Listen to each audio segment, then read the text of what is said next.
শরীফ ওসমান হাদির হত্যাকাণ্ডের বিচারের দাবিতে সরকারকে ৩০ কার্যদিবসের আলটিমেটাম দিয়েছে ইনকিলাব মঞ্চ।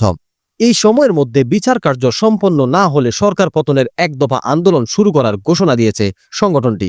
আজ শুক্রবার জুমার নামাজ শেষে ঢাকা বিশ্ববিদ্যালয়ের কেন্দ্রীয় মসজিদ থেকে বিক্ষোভ মিছিল বের করেন ইনকিলাব মঞ্চের নেতাকর্মীরা। মিছিলটি ক্যাম্পাস প্রদক্ষিণ করে শাহবাগে এসে অবস্থান কর্মসূচিতে রূপ নেয়। সেখানে বক্তব্য দেন মঞ্চের সদস্য সচিব আব্দুল্লাহ আল জাবের। সমাবেশে জাবের অভিযোগ করেন, হাদি হত্যার ২১ দিন পার হলেও সরকার মূল খুনিদের গ্রেপ্তার নিয়ে কোনো কার্যকর পদক্ষেপ নেয়নি। তিনি বলেন, হাদি বাংলাদেশের স্বাধীনতা ও সার্বভৌমত্বের পক্ষে এবং দিল্লির তাবেদারির বিরুদ্ধে সোচ্চার ছিলেন বলেই তাকে পরিকল্পিতভাবে হত্যা করা হয়েছে। সরকার এখন পর্যন্ত ১১ জনকে গ্রেপ্তার করলেও তারা কেউ সরাসরি খুনের সাথে জড়িত নয়। এমনকি ডিএমপি কমিশনের দেওয়া তথ্য বিভ্রান্তিকর। বিচারের দাবিতে জনমত গড়তে আগামীকাল থেকে সকল বাংলাদেশপন্থী রাজনৈতিক দল এবং সাংস্কৃতিক সংগঠনের সঙ্গে যোগাযোগ করবেন ইনকিলাব মঞ্চ। দাবি আদায় না হওয়া পর্যন্ত রাজপথে থাকার প্রত্যয় ব্যক্ত করে সংগঠনটির নেতারা।